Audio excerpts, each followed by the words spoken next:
Welcome to a special edition of the BumbleKast. I'm your host, Ian Flynn, the Bumble King, and joining me this time is the BumbleKrew. We have Strawberry, Hey. we have Thievius, Hello. and we have Noni. Sup? Now, Deltarune Chapters 3 and 4 are just on the horizon. Can't wait to play them, but I said to the crew, it's been a while since I played Chapters 1 and 2. I don't really remember a whole lot, and they said, oh, we'll educate you. And it was about that threatening a tone. So, here we are. I have been tied to the chair. It's more comfy than it looks, honestly. And you guys are going to learn me a Deltarune. Yes, sir. Oh, yeah. We have Whether you want to or not. 100%. We have painstakingly put this almost 60 plus slideshow together with information In less than a week. In less than a week, yes. Putting together information about Deltarune chapters 1 and 2, and also some side stuff. Not really theories, just more so the game-centric stuff, because you don't really need to know theories going into chapters 3 and 4, and it was very fun to do. Anyway, we're going to be moving on and reteaching Ian Flynn Deltarune chapters 1 and 2. Welcome! Now, Yeah. for context, just real quick, I only played the pacifist route. Mhm. I don't know Mhm. anything about the scary evil route. And Okay. I do know some things. I do retain a little bit. But I'm just going to let you guys drive. Sounds good. Okay. So Ian Flynn forgot Deltarune chapters 1 and 2. Not all of it. Yeah. Oh, yeah. So all you of it. forgot Deltarune. Okay, fine. I forgot Deltarune. We're not mad. We're just disappointed, but we're here to help. This is a 4-person job. This is It's 100% a definitely a fourth-person job. Yeah. Welcome to Chapter 0, The Void. It's time to build your The character, Ian. void. We've been trying to reach you about your car's extended warranty. Also, But- this is very important. What's your blood type? I don't know, actually. It's okay. You can Gonna choose mark that D. down as D. We're just Okay. going to mark that down as D. The T I wasn't with the expecting this to be void so is that, interactive. well, expect the unexpected. Yes. The Apparently. T with chapter 0 with the void is that, like, there is someone who is talking to the player, but we don't know who it is. Right. Because then, next slide, you are asked, once you create your character, do you accept the character? So, Ian, do you accept your character? I do, but it doesn't really matter. You're right. Yeah. It doesn't. You're completely Psych. right. Psych! Get Psych! rid of that character. We're throwing moment it out. stayed with me. Yep. Because in this world, you don't get to choose who you are. In fact, we have to play as one of our characters from Chapter 1. Chris Yes. Dreamer, the main character, the player character. A lovely, Yes. lovely little guy. He's the main protagonist of Deltarune. They are the child of divorce, and they're adopted. Please, Chris, pick a struggle. They are the dark mode of humanity. Blue hair and pronouns. They are you, but not really you. It's complicated. They love to Yeah. eat moss. It's not a phase, Mom. This is who I am. Epic gamer Pog. Chris is a fantastic gamer, but maybe a little bit too weak to even move the control stick. But it's okay. We love Chris anyway. Chris is creepy, both in the endearing sense and the derogatory sense. I do really have to wonder what that whole your choices mean nothing in a game that is all about personal choice. Because all of this is clearly deliberate. What does it mean? Oh, totally. No. Which I'm excited for the new 2 chapters to come out, 3 and 4, which will hopefully explore more on that idea. Mm-hmm. What we just gave you were some funny little facts about Chris, but now here's some actual facts about Chris Dreamer. Chris is a Lightner who resides in the Light World, presumably the hero, or the human hero, in the Prophecy, which we'll get to later. Chris is controlled by the player for most of the game, seems to be aware of the player's existence, and is able to tear out the soul out of their body. And Chris is also the leader of the party during battle and can tell Susie and Ralsei what to do. They're aware of the player? Yes, it seems so. Yeah. Where, yeah. I don't remember that. Okay. Well, Now we have the You best you remember character. now. You do remember now, but now we have the best character in all of Deltarune, Susie. Yes. Noni, would you like to take this away? Yes, I do. All right, Susie is a face eater, and I want her to eat my face. And damn sis, are you Paul Bunyan because you got an axe? She's also lesbian AF, and we're not allowed to say the other word. She attack all the time. All the time she attack until you can get her to stop doing that. Even then, she attack a lot. But she also has a terrible sense of direction. We stand a disorientated queen. Her favorite food is chalk and burnt crumbs in the toaster, and she eats shoes sometime. That happened in chapter 2. And she's like Barney if she went on a bender one night. Indeed. And we love her all the same for it. Oh yeah. And now for some actual facts about Susie, other than just little funny ones. Yeah, well, she's a lightener. When it comes to the prophecy, she's presumably the monster hero of this. She pretty much works as a tank and a bruiser. She does eventually get a healing spell, but it is the worst one in the game. She only heals for 2. And the minute the minute she finds out about the prophecy, she's like, nah, and just dips, which I honestly respect. And her family's largely unknown. Yep. I don't remember a prophecy angle at all. Wow. Oh, Okay. We'll get to that in a Whoa. minute. Moving on to the next character, Straub, would you like Moving to take this on. one? Of course, this is Rousey, our little fluffy boy, sugar, spice, and everything nice. Somebody, whoever wrote this, seems very salty that Rousey gets 2 plushes for some reason. Sometimes Dad has favorite. Shout out to Tobias Fox. Looks like Azrael, but it's like a complete coincidence. Totally, 100%, definitely. Yup, for sure. Yep. Yeah, never mind the anagram of the name. Definitely not. No. And Rousey is a Darkner, so main distinction from what I understand between the Lighteners and the Darkners is that the Lighteners basically live up on the surface world, which is like hometown. Rousey lives within the Dark World. And claims to be the Prince of the Dark in the prophecy. That is the legend of Deltarune. Rousey is the party healer, can cast healing spells. And also, really, really interesting detail. Rousey lived alone in Castletown and states that he has waited his whole life for Chris and Susie to appear. But yes, calls himself a prince, but has no subjects at the start of the game. So It's very interesting. T. T. Any Any questions so far? No, I did forget that Ralsei does the little Christmas peanuts special dance. Oh, Well, it's that's fantastic. You say the Darkners are underground, but is it an actual underground? Because it seemed like most of the Darkner stuff seemed to be fantasy based, like almost parallel. It seems like an Religion. alternate universe. I think Yeah. the reason why it feels underground is because, as we'll get to within the plot, like Chris and Susie, they fall. And they seem to have a very long fall down. So it does feel underground, if that makes sense. It feels underground, but it could be just as very easily like maybe a portal to another world, but we don't know for sure yet. Yes. Okay. But the fall was vertical. Yes. They didn't fall sideways or anything like that, but it's fine. Moving on to the now best, or actually second best character, in my opinion, in Deltarune, Lancer. The Lancer. Boy. The boy. Lancer is just the best dude around. He has a cool Fact. freaking bike, who also has its Fact. own bed.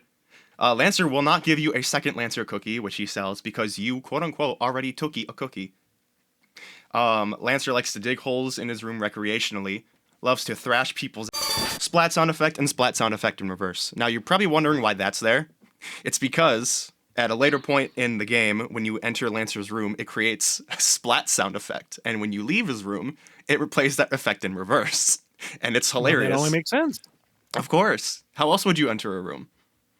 Now, some actual facts about Lancer. Lancer is the son of King, who was the ruler of Card Castle. Lancer almost always has a smile on his face. Lancer quickly became friends with Susie after meeting her. Lancer loves to play childish games, likes to hide things, and loves irritating people. Lancer also makes Lancer cookies using his Yeah, we don't really know where they come from. He just makes them. They are And he Lancer gives them to cookies. us. That's all you need to know. Exactly. I think he uses his bike to cook them. His what? That would His also make Probably. sense. The His bike. Yeah, it has flames, so that's some sort of fire. Don't So, they also eat salsa? Well, don't they also eat salsa from a tree stump? Yeah, Yes. so Yeah. Yes, they do. Moving on, we have the final boss of Chapter 1, King. This guy. Never did like that torso, stomach, mouth thing. Inventive, but ew. Right? Straub, would you like to Yeah. take this one? Yeah, sure. King is Lancer's dad. He got that freaky song. Yeah, he's like the worst. Well, not the worst, but he is like a massive jerk, to be honest. I will be honest. And is extremely loyal to the knight, A character that we will which get we'll to. get into. And again, also the final boss of Chapter 1. And final boss of Chapter 1. The final boss. I think that's. I just said that. Yeah. Listen, I'm not trying to take your thunder. It's okay. But anyway, moving on to the actual story, from the characters to the story of Deltarune Chapter 1. Rise and shine. After completing, or I guess I should say having your vessel thrown away in Chapter 0, Chris wakes up in their room to Toriel's voice calling for them that it's time to get up for school. And it's very obvious that Ralsei has a brother who is Asriel and is gone for college. And the left side is Asriel's half of the room. The right side is your half. And obviously there can't be no mess if there's nothing there. Except for a birdcage on a red cart with a strange red stain on the floor. Don't know what that is, but... It's just ketchup. I hope so. But Chris seems to vibe it. Chris seems to like it, so... Waking up in hometown. Noni, would you like to take this one? Well, you're a child of Toriel, who from the last game is best character, and I love her a lot. She also divorced Asgore here too. What did that guy do to get divorced in 2 universes? Well, child He's murder. broke his- Well, I mean, yeah, there is a child murder that would do it, and also he broke his hand. And Toriel then drives you to school because she's the sweetest. She's... And also a teacher at said school. Yes. Well, yeah, but she could have just dumped you at home. You could have had to walk, but no, she took you there. That's wonderful. Thankfully. Mm-hmm. She gets to use up her gas for a 1.5 mile drive. Thank you, Toriel. We love you. Mm-hmm. Now... Look, after a full day of teaching kids, I would want to drive home too. I ain't gonna lie. Speed home. Get away from there as fast as possible. Chapter 1, the beginning. You have the best teacher in the world, like that, Alphys. Susie. I'm sorry, Ian? I like that Susie. That's her. It's Susie. That's Susie. We love Susie. You have the best teacher in the world, Alphys, who in this universe is still very much a nerd. But it's time for the dreaded group project that Alphys assigns to the class. And when you enter the classroom as Chris, you have to find a partner. And most of your classmates don't like you, except Noelle. She's chill. And after talking to just about everyone to find a group project mate, guess who drops in? It's Susie kicking down the door, just standing there. And it seems that in order to start the assignment, or the lesson, excuse me, Alphys needs chalk. And she says, oh, you guys know I can't start the lesson without chalk. And she asks Susie and Chris to go get the chalk. Well, Chris mainly follows Susie because Alphys wants to make sure that Susie actually gets the chalk.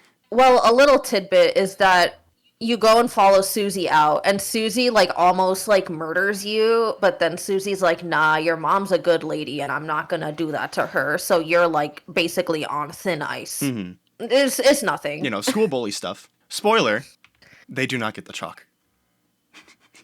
Chris? Well, no. Where's the Susie door? would eat it anyway. Yes. See, they travel to the closet, and they go in. It's pretty dark for a closet, very spacious for a closet. And as they realize, maybe we should just go back to the classroom, the door closes on them, and that little pile of papers down there falls beneath their feet, and then they start falling into the dark world. Straub, would you like to take this next slide? Dark world. Susie threatens to eat Chris's face, but Toriel's a good lady, so Chris lives. And yeah, they fall basically into the dark world, which is like empty at this time. But they venture forth to the castle, and it's their first time meeting Ralsei, who delivers the prophecy. And I guess there was supposed to be more at the end of this sentence. This is the Um, end. Yes, and Yes, and the Legend of Deltarune. I'm gonna like just summarize this really fast because that's a lot of words on the screen. But the idea is that there has been dark and light living in balance together, but then big calamity. Where it says, then with her heart pounding, the earth will draw her final breath. And basically 3 heroes, a human monster, and a prince. They're going to be the ones to seal the dark fountains, which dark fountains basically are new dark worlds that are created. And they are the ones who seal the dark fountains and banish the angels' heaven. I don't think we know what the angels' heaven is, No, not but we yet. can only presume it has to do with the image on the seal. Yeah, basically, chapter 1 starts because a new dark fountain has been created, which is the king's castle. And the only one that we know of right now that can open up these dark fountains is a character called the Knight. We technically don't know who they are yet, as they haven't exactly made an official appearance. But we do know that they can open up dark fountains, create dark worlds, stuff like that. The Knight was mentioned by King when King said, "My Knight," and Sham, who said something about a strange knight. And Sham is a character that we will get to at a later point. Is a shopkeeper. Yes, Sham is a shopkeeper, but we will get to them as they are a little important. And also, after beating Jevil, who we will get to at a later point, Jevil says the hand of the knight is drifting forward. Very ominous stuff. Basically, it seems like there is a pattern where whenever you go and defeat the final boss, they make allusion to the knight who seems to approach them and gives them the fantasy of power. We have yet to find and name the knight in an official capacity, even though we can probably speculate. But we'll get to that. Do you have any questions? That raises some questions about the Yes. It raises questions about the ending of chapter 2, but we'll get there.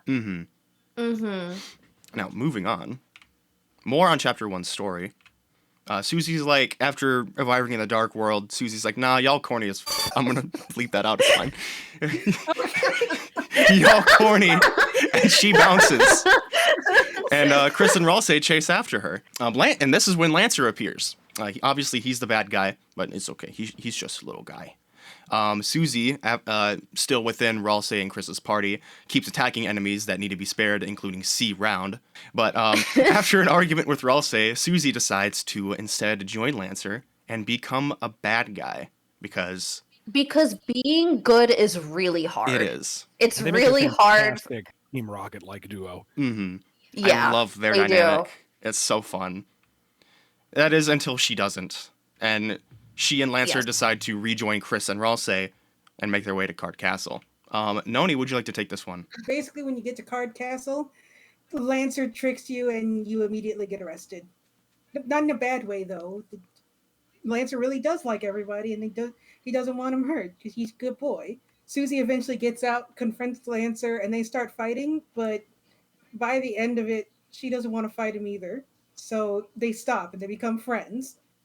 And Lancer then breaks everyone out of jail, even though he got them all there in the first place. But you know what? He's a little baby boy, and he's growing, and he's learning.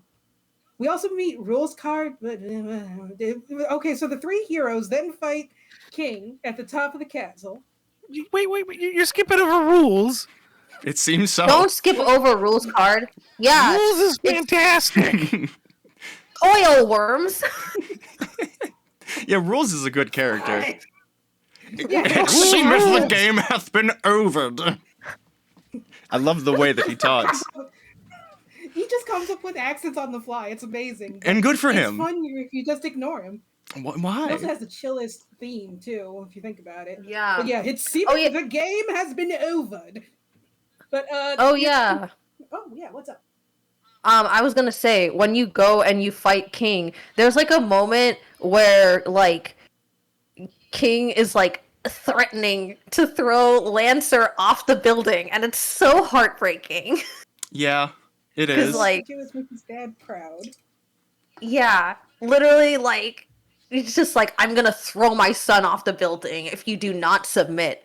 And so even like Susie just like backs down because they're like, no, it's Lancer. It's Lancer. It's Lancer. I don't know. That was just like a moment that stuck out to me because it like made me so emo. And he does it, and he messes with your own emotions. Like, okay, fine, we won't. And then he just tries to kill you anyway. And it's like, you dick. Yeah. You Yeah. absolute This is why we don't like King. jerk. I mean, like, look at him. Yeah, No, Yeah. they did a good job of making he- you want to fight King.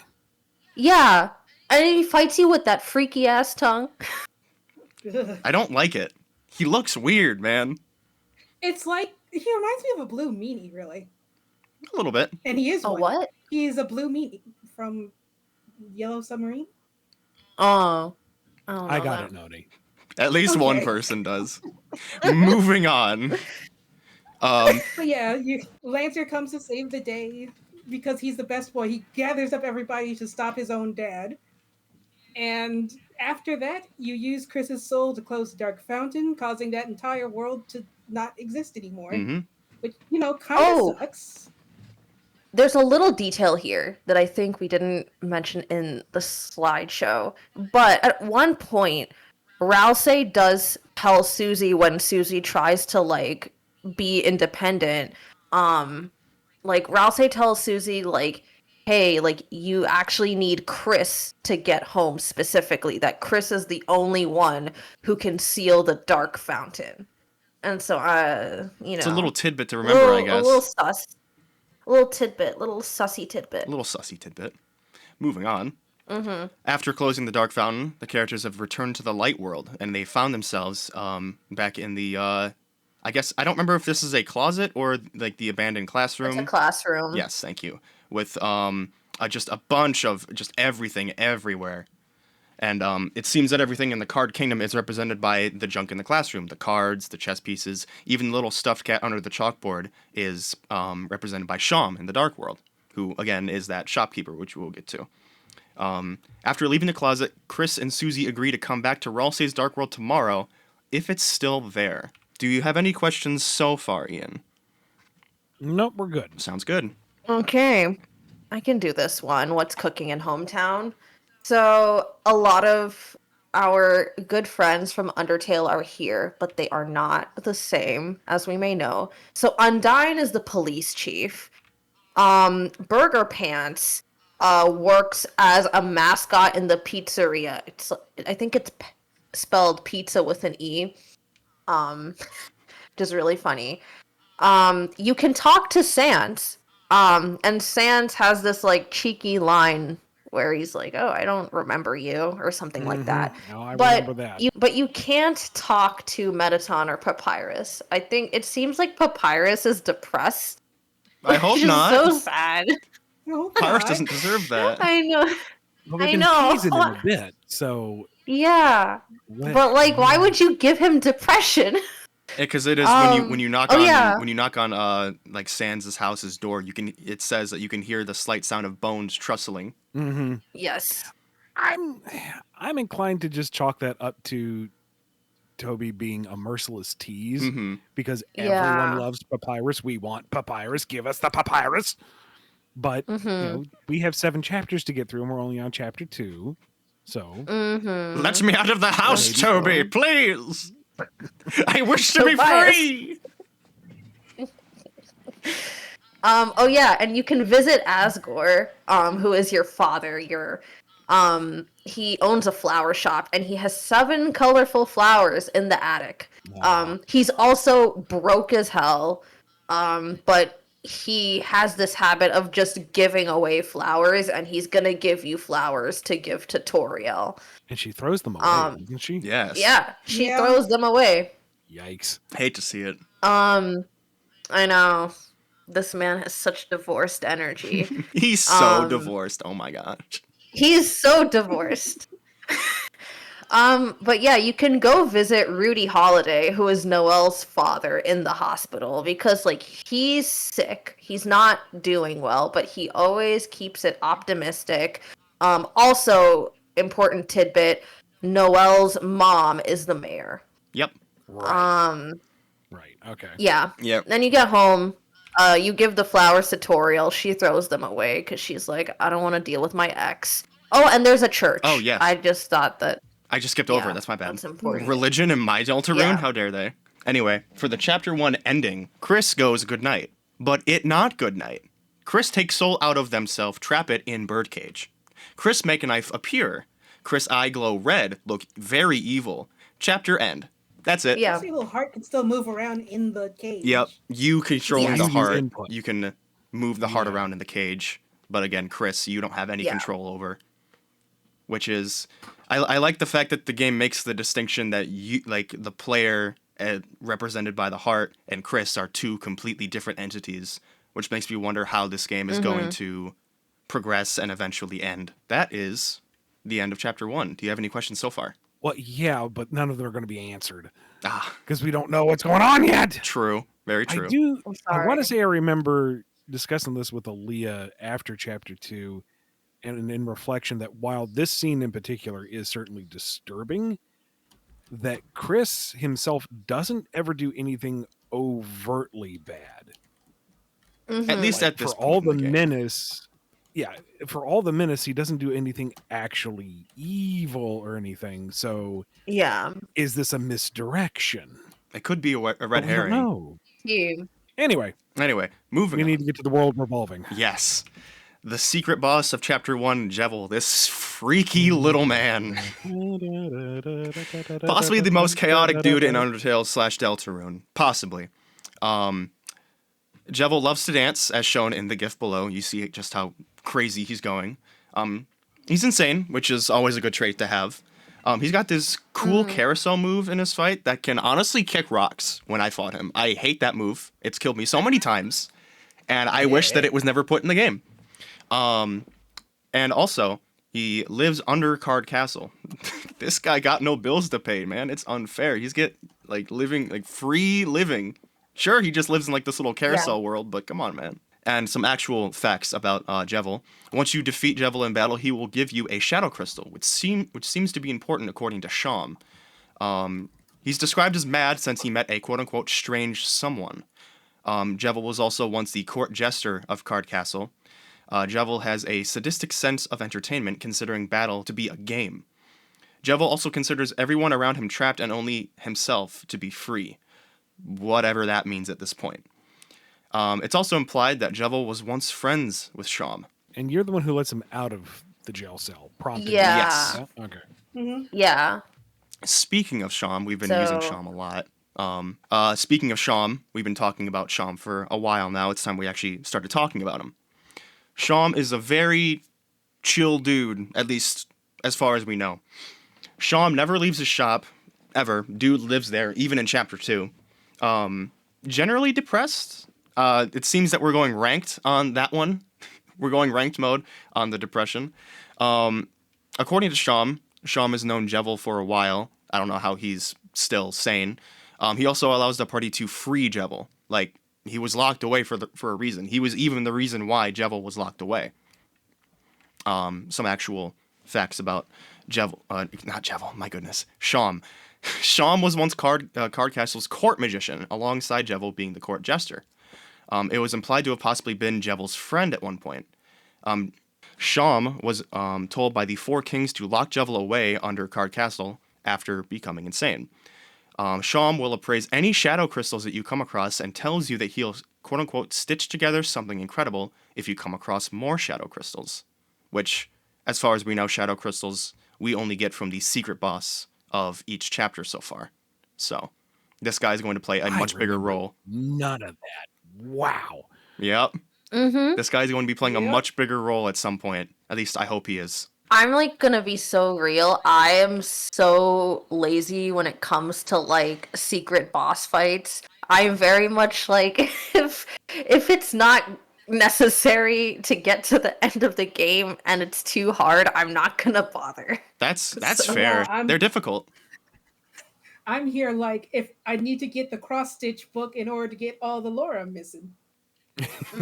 Juicy lore. It's Yeah. You're going to bring him all the shadow crystals. He's going to stitch together and reach his final form. He's going to be the final hidden boss. You know, maybe. It could be. yeah, maybe. We're only 2 chapters into the game so far, so at least as of recording this. Yeah. Anyway, that is the completed part of chapter 1 for this slideshow. Are there any questions whatsoever? Yes, but again, we're not going to be able to answer them. Damn. Moving on. Moving on to the Moving on. next chapter and the last one that was been released. Chapter 2. It's time to become a big shot, Ian. Are you ready to become a big shot? I was born regretful. No, here we go then. Oh, Here we go. Damn. One of our... It's Slay Queen. It's Slay Queen. No, it's just Queen. Straub, would you like to take this one? Yeah, of course. Yeah, so she is gatekeeping, she is slay queening. Homegirl loves battery acid.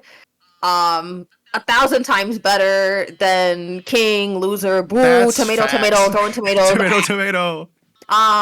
She has like that really funny like anime shoujo laugh. She will take advantage of your search history, and honestly, that's really girl boss. Mhm. Oh yeah, Chris, get the banana. Chris, get the banana. Potassium. Potassium. She hates Birdly, and like honestly, like we all do, yeah. I don't blame her. Birdly is like a traumatic character. She's a gamer, but she only plays mobile games, and honestly, I support that if only to make gamer bros lose their minds. Good. Yeah, her full name is serial number Q5U4EX7YY2E9N. Has minions based off of computer hardware and software. She's actually pretty benevolent, but like maybe a little bit of an airhead. Because she is literally a computer. Mm-hmm. And she references having some kind of relationship with King in the past, as well as Sham. So, you know, Well, answer had to all come from girly somewhere. things. True. true. Ian! I don't think that she would stoop down that low to King, but you know, maybe she did. Maybe she did. Well, Oh, I mean, God. maybe not. I mean, after all, they're both spades. Oh. Oh, God. It's, well, maybe. Who knows? But, of course, Queen. I love the whole concert of just sighing. Just- oh, God, he said that. God. I don't like to think about it personally. Yeah. Noni's delayed laughter is the cherry on top. Mhm. Dang it! I was trying to. You can laugh. Well, Queen obviously isn't the only character in Deltarune Chapter 2. New character, I Yeah. should say. We have Best Girl, that's second to Susie. Best Noelle. I could be your angle. My girl. My girl. All of our girl. She is the sweetest girl ever, Yes. and we will burn you if you hurt her. She's afraid of mice, so she'd probably hate Disneyland. She's got cool ice magic. Isn't that neat? Winky face. Wow, I wonder why that's there. Anyway, she's lesbian AF. She gets nervous around Susie, not because she likes her or anything. Baka. I don't know why I added that, but I did. You did that a little too well, actually.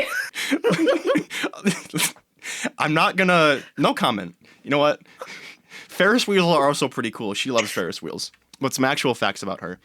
She's one of Chris's classmates, as well as Chris's neighbor and childhood friend.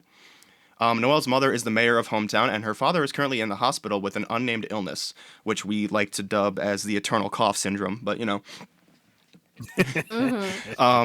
Noelle once had an older sister named Des, who has either died or disappeared. Des's whereabouts are currently unclear. Noelle is also very timid, and sometimes has trouble saying what she's thinking. But either way, she's one of the best characters in the game, and I love her so much. That's one of the reasons I didn't go the dark route, because I don't want to do that to Noelle. I know it's in the game. I know other people do it. I can't stop that, but I don't want to do that myself. Don't worry. We did it for you. Yeah, no, And we'll be Phoebe covering did. that.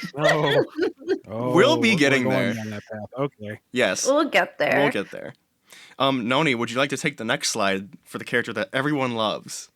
Birdly. Okay. So we have Birdly. I used to work with people like this. So he's a gamer with a capital G, and you can guess exactly what he's about from that statement. Is aggravatingly obvious to other people's opinions about him for the most part. Like, he's intelligent, but it shows the difference between intelligence and wisdom by so much. He's so stupid, freaking piece of work, and honestly, you want him dead. But there's still hope that he might get a little better, but he's also kind of cool in my book. He also made a statue of himself for some reason. For whatever other reason, he's dressed up as Falco. Just God. I mean, good on It's him. really bad, Falco's but cool. He wishes he could be Oh Falco. my god. This is why his song wasn't put on the official soundtrack. Ah, nerd. It's got Blue Jays in it. It's rather nice. Anywho, Birdly here is the self-proclaimed #1 student in school. He initially appears as a secondary antagonist allied with Queen, who does not respect him at all, and I respect her for that. Like, she calls him Burgley. She calls him like everything but Birdly, and it's not because she forgets. She forgets and doesn't like him. As a child, he was found generally forgettable by his peers, and I guess it's not that anymore because I guess if you're aggravated, you're at least remembered, which now in retrospect, as I say that is very sad. Anywho, his only real friend prior to chapter 2 was Noelle. And yeah. That's Birdly. Ian, do you know a Birdly? Uh, Have you ever known a Birdly in your life? Your silence speaks volumes. I'm trying to think. Yeah. Oh, yeah. Come to think of it, more anime than gamer, but Yeah. I knew a Birdly. Yeah. I was gonna say your silence just reads to me as like you're counting on like how many fingers of the people that you've met or known that are Well, a no, Birdly. I'm also being honest with myself. Is like, how Birdly was I in the past? Like, Mhm. let's be honest. No. We all That had a whole Birdly at one It's point.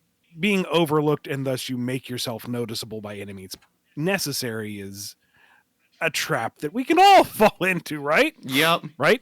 Yeah. Yeah. Our We high school days appreciate- can we- still haunt us into our 40s. Sure, that's normal. That's healthy. Yeah. Yeah. It sure is. We appreciate your honesty.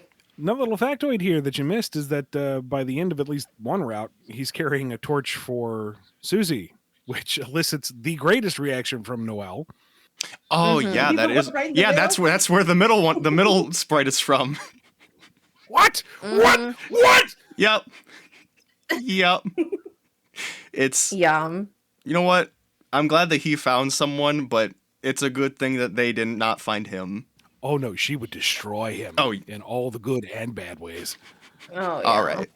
Anyway, moving on from the new characters from chapter 2, let's talk about the story a little bit. Is that a knife? It seems Chris got into the pie again. Yeah, so that whole knife thing with him ripping out they ripping out their soul at the end of chapter 1. Chris just wanted to go get the pie and end up eating the entire pie with the knife. So, you know what? Good on Chris. Chris lives their life without us dictating what we want them to do. Yeah. But Chris and Susie meet back in the classroom and decide to go back to Ralsei's Dark World. But after finding out that they have homework, Ralsei orders them to go home and finish their homework.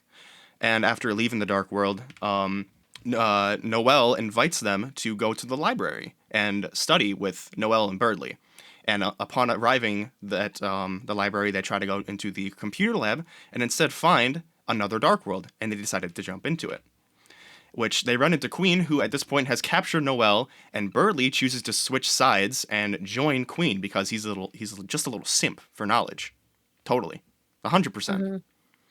And then we move on to the city and traffic zones. Would anyone like to cover that? Yeah, I can do that. Sounds good. So basically, like, Ralsei and Chris. Well, Ralsei joins Chris somehow.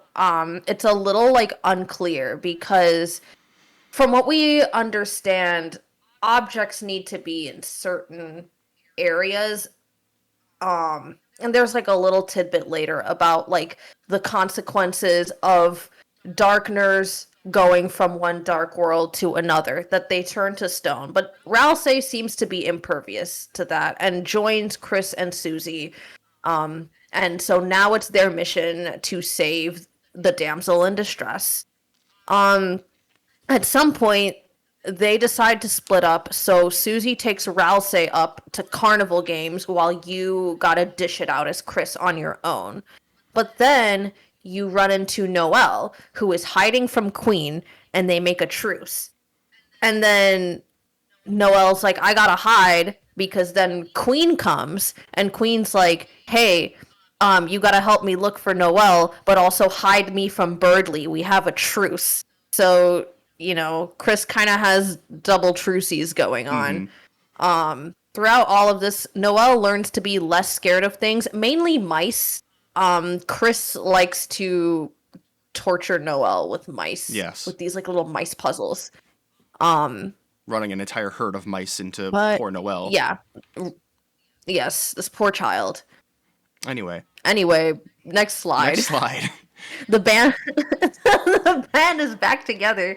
So like after doing like a bunch of like the puzzles with mice, and Birdley just keeps interrupting them to talk about nothing but himself, Noelle and Chris, they join back up with Susie and Ralsei. Ralsei taught Susie healing magic, and now she's the ultimate healer bruiser combo with a healing spell of 2 HP. She's doing her best. Shit that matters. It's better than Yeah. one. Yes. It is. But unfortunately, boo-hoo, the whole party minus Ralsei gets captured by Queen. Apparently Queen didn't have enough cages, so Ralsei was spared. But they all got captured by Queen and thrown into jail rooms. That the rooms are like based off of their internet search history. But she turns Ralsei into a butler, and he looks really cute. He does. Look at him. So- He's enjoying it. He does. He's a little guy. He's going along with it, and I love him for it. Yeah. Yeah, that's just kind of what happens, and then they end up breaking out of their Queen's rooms, and then are inside Queen's mansion now. Noni, would you like to take this? Now, before we get to that, you get out of the rooms and you have the option to look at Azrael's room. Yes. And Yeah. Chris can't bring himself to actually look. Mm-hmm.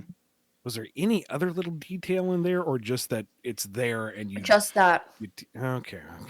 I will say it comes across Sorry. as Chris closes their eyes, and the player cannot see into the room. Why Chris closes their eyes when opening up the door, we don't know. Yeah. Is it that Chris is aware the player wants to know about Azrael, but will not allow them? Maybe. T. Maybe. See, I remember getting vibes that Azrael was not nearly the good boy everyone thought he was, and that Chris knows the truth. That there's some darker undercurrent to Azrael. It could be. But I don't Ooh. remember enough details to say that with any degree of certainty. That's fair. Also, interesting that Ralsei's not there when we get to Azrael's room. Anyway, Queen's Manor. Queen's Mansion, yes. Noni, would you like to take this? The queen has a mansion and not a castle. There's nothing wrong with it. I just want to know why she has a mansion instead of a castle, but, it's whatever. It's pretty. It is pretty And good. it has her face on it. And it has pools of battery acid, and that's wonderful. Good on her. As long as it doesn't hurt you. But Lancer's here, but he also gets turned to stone in a part that actually kind of gutted me when I first saw it. Because it's like, what's wrong with you? Help my beautiful baby. But yeah, if you're not in your original dark world, like that, if it's not the castle town, which I know is supposed to be the only pure fountain of darkness, but it's not really too elaborated on. But if they aren't there, they're gonna turn to stone and technically not exist anymore, and it's very distressing. So, But Ralsei seems to be the exception to this. For some reason. I still think it's 'Cause because he's a Ralsei- prince. He's a prince of the dark. It could be. But it is still curious how Ralsei can travel to different dark worlds, stay there for extended periods of time, and not turn to stone. But anyway, sorry to interrupt. So Hero Trio, along with Birdley, you got to go find Noelle, save her from Queen's plans.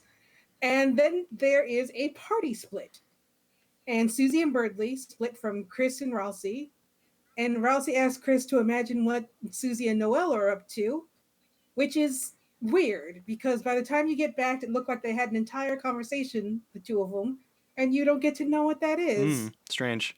And I'd like to point out that this is not the first time that Chris and Ralsei have had a conversation that the player is not aware of, or at least not I shouldn't say not aware of, but doesn't know Not like privy the to. contents of the conversation. This is the Yeah. second time that this has happened. Seems like something's going on behind the scenes. But anyway, more on Queen's Mansion. Susie and Noelle enjoy a totally not romantic Ferris wheel ride at all. Totally not. But it's unfortunately broken up by Birdley interjecting by using Cupid wings with a rose in his mouth, coming down from the sky, and saying that he's there to save Noelle because, of course, he's there, Birdley. Why are you here? And Birdley is in love with Susie. Yes. Because she seems to be a gamer, I guess. And Susie decides to leave and rejoin Chris and Ralsei to fight Queen.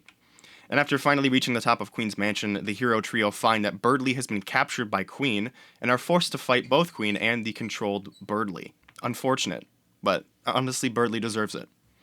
And after Birdley's defeat, the real fight begins in the next slide. Actually, Why? there is a tidbit of info that's kind of important in that initial fight with Queen taking control of Birdley. Oh, yes, I missed it. So depending on how you play it, because like Birdley has like basically a mask over his face. If you spend the fight attacking Queen instead of Birdley, Birdley at the end of the fight will rip the mask off of his face. But you could choose instead of attacking Queen, you choose to free Birdley. He does not do that. I don't remember exactly what happens, but it does influence the ending. I didn't even know So. that. That's new information to me. Yeah. We got the best boss fight in the entire chapter, and it's basically a Punch-Out clone with RPG mechanics, or I guess like turn-based Punch-Out clone with a mech that you made earlier in the game, and it's very cool, honestly. I would love to go back and play it again, but yeah, it's a very good boss fight. Depending on, we forgot to mention it in the last chapter, but they make a machine that's supposed to thrash your ass, which immediately falls apart. But in the second chapter, your mech has all the parts, which is very interesting because it's like, if none of your Yeah. choices matter, why this? That is interesting, yeah. Interesting. Maybe Very it's a interesting. maybe it's a little red herring, some kind of distraction, possibly. I don't know what word I'm looking for.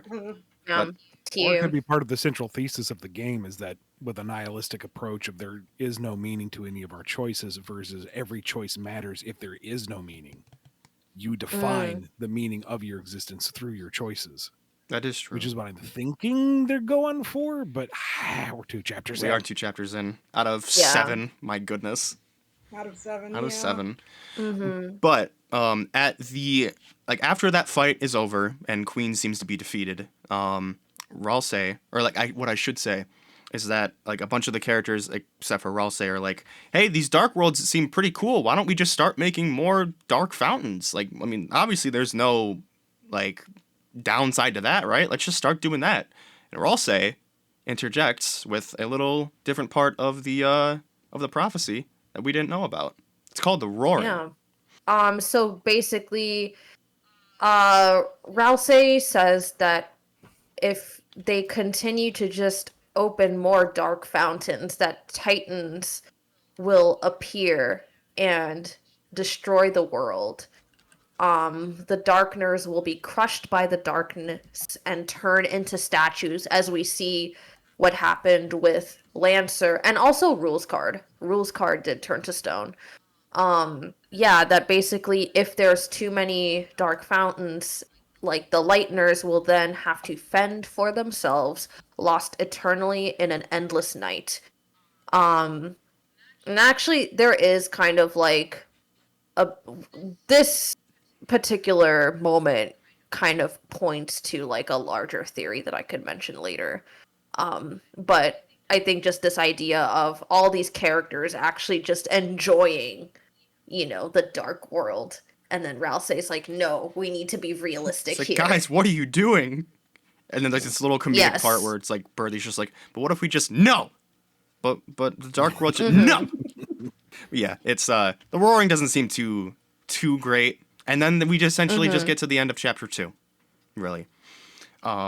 Chris, Susie, Noelle, and Birdie all wake up in the library believing what they just experienced to be a dream.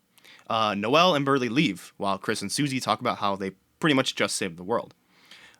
Chris. Oh, let me. Yes. This is where so the fight with Queen and Birdie that I mentioned, this is where you see the change in ending. So basically if you chose to free Birdie in that fight with Queen, Birdie will be a-okay. However, if you chose not to free Birdie and instead to attack Queen, Birdie can't move his arm. So when he wakes up. So that is a little distinction in one of those two endings. That's interesting. Didn't even know that. I guess your choices do matter, Toby Fox. Anyway. Yes, Tobias Renard. Huh? Tobias Renard? Yeah. You know what, just keep going. Okay. I got it. Yeah. Chris decides to go back to his house with Susie. Excuse me, them. I'm sorry. Susie tries to leave, but Toriel invites Susie inside. And Toriel offers to show Susie how to bake a pie. And everyone's getting ready to bake a pie, but Chris says that they need to go to the bathroom and wash their hands. But that's not what really happens. Chris decides to rip their soul out of their chest again and puts it into the bathroom cabinet and then jumps out the window. And after a quick conversation of Toriel saying, "Oh, I forgot the sugar in the car. Let me go get it and I'll be right back." Chris returns through the window, washes their hands, and then goes back outside to meet Susie and Toriel. Susie and Chris reminisce about their adventures on the couch, while Toriel calls the police after they fall asleep to report that her tires have been slashed. And everyone falls asleep in the living room in front of the TV, and the front door is left open. Chris removes their soul once more, sticks it between the couch cushions, and with a knife creates a large void in the middle of the living room, which overtakes everything. So essentially, Chris just created a dark fountain in their house. And again, we've only ever heard of a character called the Knight doing something like this. So for the past however long, people have been thinking that Chris could very possibly be the Knight, which is a very, very interesting idea to go into chapter 3 with. And from what I remember, this is where the whole "is Chris really antagonistic" at all kind of cropped up, because Chris going out to slash the tires prompted the police to investigate, which means they were brought into range of this fountain. And Toriel is within range of the fountain, and each time anyone has gone into the dark world, they have had some kind of personal revelation. Susie turned a corner and went less delinquent, more team player. Noelle got cracked out of her shell. Birdie got a clue. So by drawing, I'm assuming, Undine and Toriel into the dark world, what revelations will they necessarily have? And is Chris / the Knight / question mark doing this intentionally to force these characters to come to these revelations and break out of the status quo that is in Hometown? That is an interesting idea. And yes, I would like to confirm that Undine, along with Nabstabluk, are the only 2 police officers in Hometown. So either Undine, Nabstabluk, or both are likely going to be in chapter 3. Yeah. I would love for Asgore to come back, but he retired from the police a while ago. There's no real reason for him to show up. At least, assuming this is 3 a.m. or something, there's no reason for Asgore to be here, really. Right. Oh, actually, I saw this last night or the night before or something. But there was a tidbit that Sham says to you, like if you talk to him in the shop, where I think like towards the end of one of the chapters, where he's like, Shama's like, oh, it's getting late. You don't want to be caught down here when it's nighttime. Um, and it seems like this might be a dark world that we explore while it's night. Yeah. So, T. So maybe the dark worlds become dangerous when it's nighttime. We don't know. We'll figure it out when chapter 3 comes out. But I'm sure that you've noticed, Ian, there is one important character that we have neglected to talk about in the entirety of chapter 2. And his name is Spamton. It's finally time to talk about Spamton because there is a lot to this character. More than you'd think, honestly. Spamton? Yeah. Where do I even begin with this guy? You know? He's an absolute insane Chad. He lives in a dumpster totally because he chooses to. He will sell you anything for anything as long as he can get a good deal. Why be the little sponge who hates its $4.99 life when you can be a big shot? Actual facts about Spamton. Full name is Spamton G. Spamton. Likely based on spam emails and adverts. Spamton was once a natural salesman. He's always willing to cut a deal. His deals are often nonsensical or violent, and calls the regular currency dark dollars Cromer, for some reason. I don't really think it's stated why, but he just does it. Spamton once existed as an unsuccessful spam email Addison, and at the very bottom of the screen you can see what the Addisons are. Overlooked by Lightners and never able to catch a break. Despite his lack of success, he's always proclaimed to his fellow Addisons that one day he would be a big shot. Eventually he came into contact via phone with someone who could help him, and suddenly he began to be wildly successful. From that point on, Spamton was on the phone all the time, being aided by an unknown person. His fellow Addisons became jealous and stopped going out with him. The stranger helping Spamton eventually vanished, and all his sales went with them. Unfortunately, abandoned by all of his friends, Spamton was reduced to living in a dumpster in Cyber City alleyway. Despite his fall from grace, the Color Cafe in Queen's Mansion continued to sell his trademark bow tie, albeit with the brand name cut off. During the normal route of Deltarune Chapter 2, Chris can discover the basement in Queen's Mansion, eventually coming across a decrepit machine that holds an empty floppy disk. Take it back to Spamton's shop, and he will be downloaded onto the floppy disk. Take that floppy disk back to the decrepit machine, and seemingly nothing happens. And down in the bottom left, you can see that strange decrepit machine tangled in vines and whatnot. Yeah, that thing was crazy. Yep. It might hold some importance here in a second. Just kidding, loser. There's more Spamton, but this time he's Spamton Neo, and he looks sick. And after Chris places the disc back into the big shot. Yes, now he's a fantastic big shot. After Chris places the disc back into the machine, Spamton transforms into Spamton Neo, much to his delight and excitement, but is horrified to see that his new form is held up by literal puppet strings. He attacks Chris in an attempt to obtain their soul, believing that it is the key to earning his own freedom. And also, I'd like to point out that it is implied that Spamton Neo's new body might be Metaton Neo's body, because it does share some similarities, albeit distant. Wasn't Metaton Neo a fan creation? Or was that in one of the routes of... It was in the genocide route of Undertale. Oh, okay. Yeah. Okay, I didn't do that route. Gotcha. Mhm. All right. Yep. And after Ralsei and Susie follow you down into the basement to help you, a cool boss fight on a roller coaster takes place where Chris, Ralsei, and Susie either have to fight Spamton Neo by either attacking him straight on or cutting his strings, and we have officially entered the secret boss territory.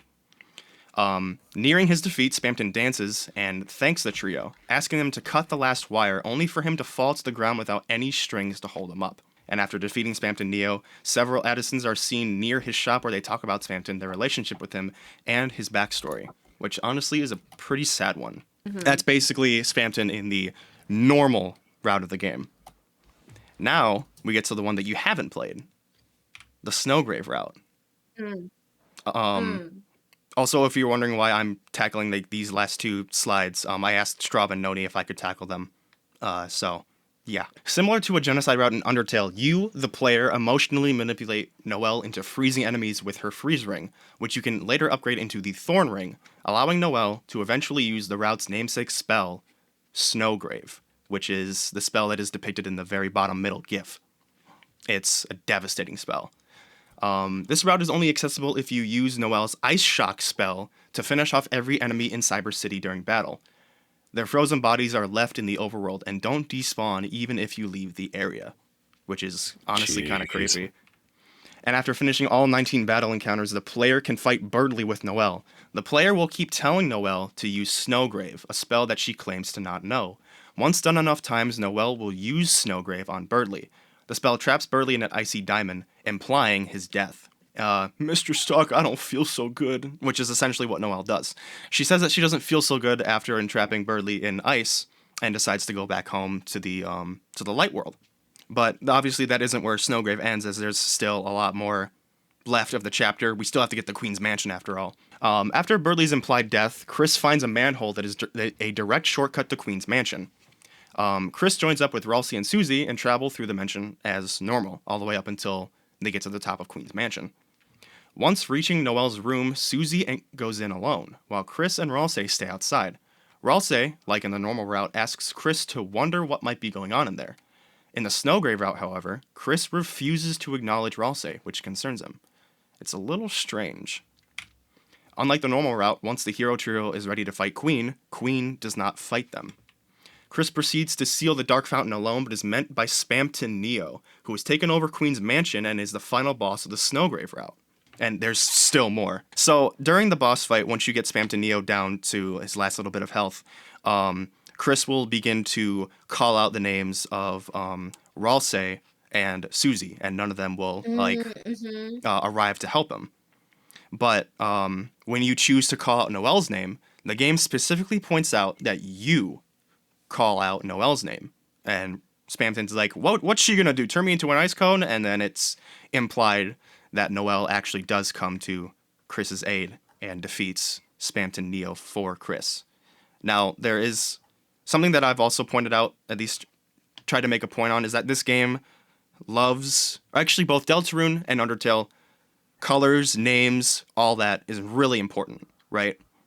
So when you, as the player, want Chris to do something, it'll say, Chris used this item. Chris told Ralsei to use this spell. Whatever, blah, blah, blah. But when Chris here calls out for Noelle's name, it specifically says, you call out, or I should say, you whisper Noelle's name, which implies that the player themselves, through Chris, calls Noelle's name. It's weird stuff. I'm not exactly sure what's going on, but it's just an interesting distinction to make that they decided to use you instead of Chris there. But anyway, after returning to hometown, Noelle will wake up next to Birdly like normal in the library. However, Birdly does not wake up with her, and we don't know for sure whether Birdly is dead, in a coma, or otherwise.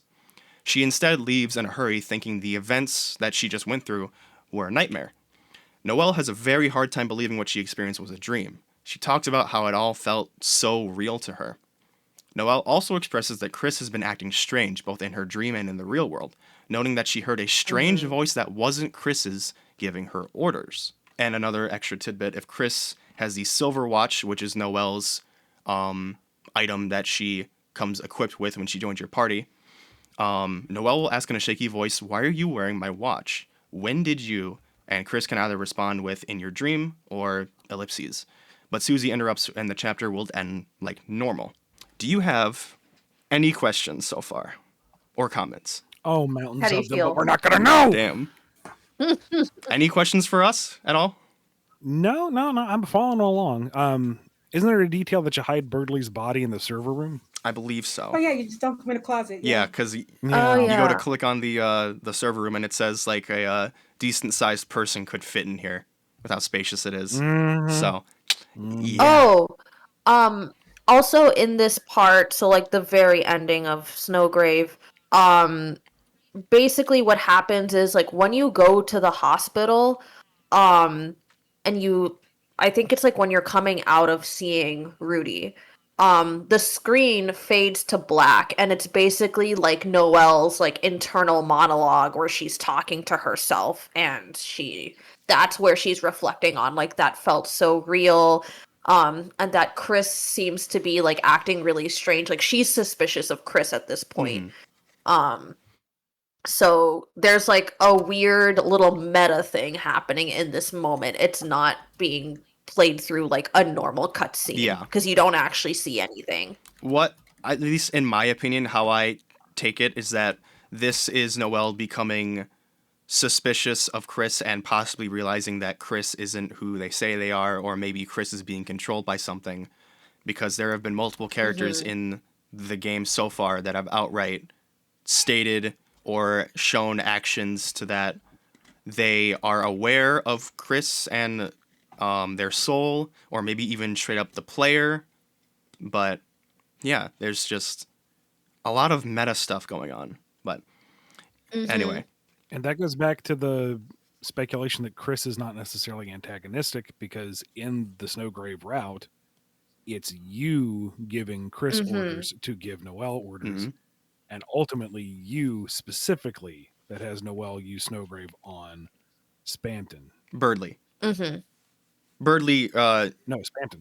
oh, no, she just kind of, I think she Both just, of them, both both of of them, yeah. them? I don't remember if she, okay, anyway, Yeah. doesn't matter. She froze both of them are dead. That's what we got to take away here. Right. By your orders. By the player orders. Yes. Yes. Or your orders by proxy of Chris. So Either way, the player ordered it. I think they're setting you, the player, up as either the benevolent individual or as the true antagonist. Anyway, so that is essentially the end of chapters 1 and 2 to their completion, to the best of our ability. We have decided to prepare a character quiz for you, so that you can guess what characters' Yes. names are. Yes. you shouldn't have. Anyway, let's get to the first one. Who's this? Yeah. It's you, as you always have been. True, but we're on a No. mirror here. We're Chris. This is Chris. It's Chris. It is Chris. Who is this? Well, clearly that's Falco Lombardi, the greatest pirate to ever fly through the Lilac system. It's not Birdly. Birdly is nobody. He is Falco. You would think. No. But it's Chris. No, it's No, also it's Chris. It's Chris. Now, another one. Who's this? That's supposed to be Rule's card. Uh-huh. But what's your final answer? Uh-huh. You're going to tell me it's Chris. It's Chris. It's Chris. Yeah. Anyway, moving on. Who's this? Oh, daggone. What was her name? It was part of the funny duo. You got this. Oh, right. Chris. Yeah, it's Chris. Yeah. Good job. It's Chris. Who are these guys? Oh, yeah, these guys. They were fun. Yeah. They're all named Chris. It's Chris. It's Chris. No, this one's important. If you do not get this one, I will be upset. I don't recognize this at all. It is from Deltarune Chapter 2, yes. Is it like a super obscure one that you can miss? No. No, he's the most important He is the character. most important character. I don't remember this at all. I'm going to guess Chris. All right, well, you're wrong. It's Newbert. Newbert. Who do you think you are getting Newbert wrong? Fake fan. Newbert. Oh my god. Well, see, this is why we're doing the review. This is why I'm tied to the chair. It's a learning experience. True. Yes. Anyway, for the last one, who is this? Oh, I vaguely remember him. I'm going to guess Chris Newbert. No, it's just Chris. Chris. Okay. Yep. Well, Chris for short. Yeah, there you go. Well, we got a few more Yeah. questions for you. Yeah. So, Ian, what's Queen's real name? It's the first one. I didn't write this question. No. I was going to say I didn't write this question, so I don't know. No, it's the third one. Could have sworn there was a 4 in there. Yeah, Q5U4EX7YY2E9N. That's her name. I thought it was Q. Okay. I thought it was Newbert. Okay, this is an actual question. Which of these Addisons went unused in Chapter 2? D? Actually, it's C. Phooey. Yeah, it's okay. And for our final question, I believe, which Spamton quote is real? Well, buckle up your Chrome wallet and hold on to your tooth insurance plan. That's your final answer? Or- Hold on. Did I make you rethink it? Holy Congadero. Do I feel good? And Sleep is for the weak. Real big shots. Stay awake using 300% of coffee JPEGs. Chris, get the banana. Well, that's Queen's line. listen, Is Chris get the banana? I don't know what you're talking about. Are you sure Spamton didn't say that? Yeah. I'm not sure of yeah, anything Ian. at this point, but I distinctly remember Queen saying, Chris, get the banana. Okay. Well, which Yeah, but which one is real? Mhm. There is an actual answer here. C is the real one. No, it's B. Dad, He used that Chris when he wanna first remember appeared C. as Spamton Neo. Well, fine then. It's okay. I didn't expect you to get that anyway.